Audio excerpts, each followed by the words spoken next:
folks. So that's going to complete both of our drafts. And like you talked about, Cayman, I really want to punch this even further home.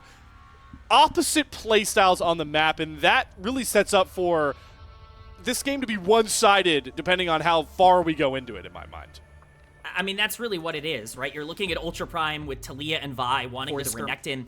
Climber, obviously, with that knowledge on the top side, Jung obviously showing so much aggression is just going to take that Dragon on the bot side. But with that pressure, Jung can just going to walk into a death trap with Taliyah, with Vi, even Renekton at this point in the game can be so scary because Baya was first on the move. They were able to get up there, but now Sauce's in trouble. Sauce gets the flash headbutt. They get it into the seismic shove. Sauce's trying to survive under his sword. How long can he thrive for? A while is definitely the answer, but Climber here will trade back Sauce, even through the Unbreakable will. So Climber's hover definitely makes it a 1-for-1, but Ultra Primer just further accelerating this Renekton as much as possible in the early phase. Yeah, continues to be quite a bad moment there for the Yorick. 5v5 around Grubs. We are kicking it off early, Slayer. I am excited for the rest of these lower thirds, I promise you that. But it's another positive trade for Zhang, and he's going to try and threaten another plate off this turret, or maybe just proxy another wave, or the third option, which is dive even without dominance, and he's got more than enough damage to slice through Sasa. Zhang right back to form from his last series, gets the first dragons, as Sasa is going to keep himself safe for now. Junhao, maybe not the best Vault Breaker forward. You don't have a companion to follow you up just yet. The Weaver's Wall not being called on for Saber, but now they might try for the redive. There's the Weaver's Wall down, separates the Maiden and Sasa, but also unfortunately keeps Junhao away, and now he's got to walk out before the minion wave clears out. Sausa and Baya not close enough to really help this, as the flash has to come out from Saber. The Glacial Fissure forcing that one out, in Ultra Prime a little wonky, trying to play through their topside lead. Very sloppy play. Savior definitely the stronger mid-game AD carry right now, and you can see how many feats are up for grabs, knowing those objectives pointed out, but also we're still looking for that feat of warfare to be secured. Junhao? On tout, Junhao jumps after Climber, wasn't expecting YCX, and now has to flash back over the wall. Baya gonna Valkyrie as well, as Climber tries to run down Ultra Prime. Sauce has to burn the flash into the culling from Savior. He's gonna chase after him, dashes forward, gets the Qs down. Unbreakable will, is it strong enough to withhold the damage from Savior? The pillar says no, neither does the light beam to the forehead. Savior grabs himself his first kill of the series.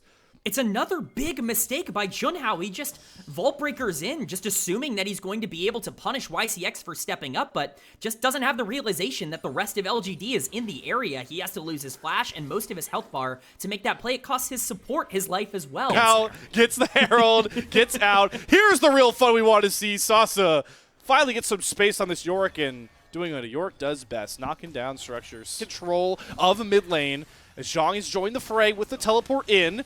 And LGD have to back off their position in the river. They don't want this crash to come through and threaten a tier 1 turret.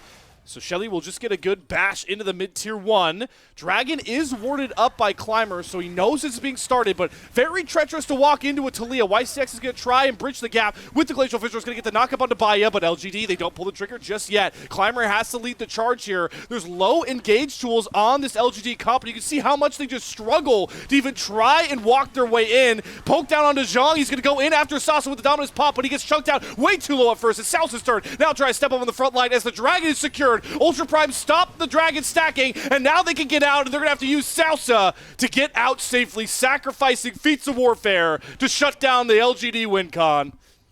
It's a huge ult from Saber throughout that entire exchange. The Weaver's Wall cutting off almost every member of LGD as that Dragon ends up going low. It was clear they wanted to try to get doing right now with a deep TP flank that is not spotted out just yet. He's going to be a little too late for this Drake take. It is going to be secured by Climber. The Weaver's Wall comes down a bit early, but Zhang on the flank goes in right after XQW with the heal comes across. Can the melee stand up tall? Because Ultra Prime would try to run down Saber. Flashes himself back out. Baya eats the stun. Saber goes back in. XQW Sand Soldier stand up tall, and Ultra Prime fall flat on their face.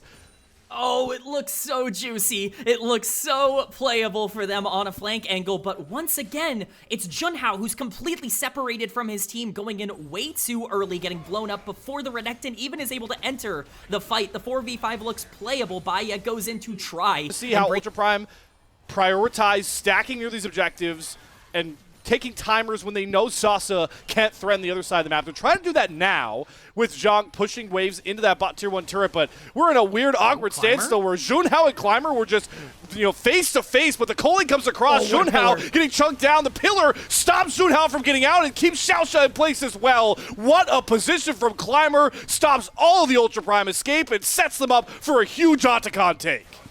Absolutely gorgeous from Climber there. Not only is he completely blocking the escape from Junhao by stopping the Vault Breaker from going out, but the pillar coming in after that to shut down not only Junhao, but Xiaoxia's escape pattern. It's incredible. It's a free Otacon now for LGD. And Slayer, quite frankly, LGD are just executing better in these small, close quarters fights. Ultra Prime have had some small moments where they've been able to generate leads, but for the most part, when you look at that gold graph, LGD is favored because in the big moments, they're the ones who have been able to step up. And unfortunately, for Ultra Prime, it's been Junhao and Xiaoxia that are the ones that are getting constantly caught out in this mid game. They have to do so much of that heavy lifting, trying to put together such a makeshift front line, because like we talked about, Zhang is trying to make it. They're getting threatened by Hextech Soul. They've got a Yorick now that can survive against Zhang. You're seeing it now. They can even strong side him, and this is what we feared from draft. Watch this. Goodbye, turret. Yeah, that's a Yorick and a Trundle hitting any one of your turrets going forward, Ultra Prime.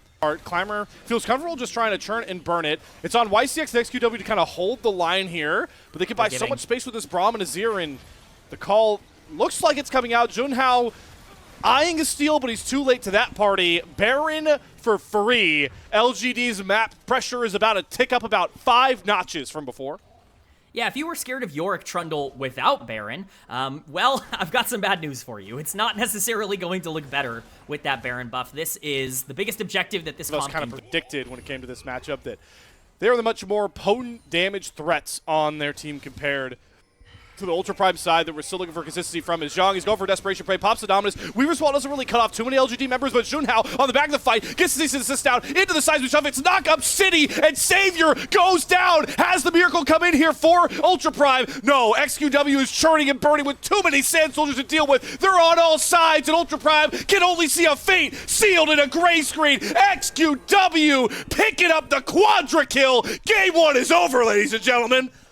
Oh, they felt like they found the perfect engage onto the Lucian, but they forgot this is a 26-minute Azir, and you cannot leave that champion alone. XQW doing a great job to space it. LGD playing the back half of this game incredibly well, so much so that they are going to be walking their way to a Game 1 victory. Outside of a Zhang lead on the top side, LGD showing they're a cut above Ultra Prime in our opening game.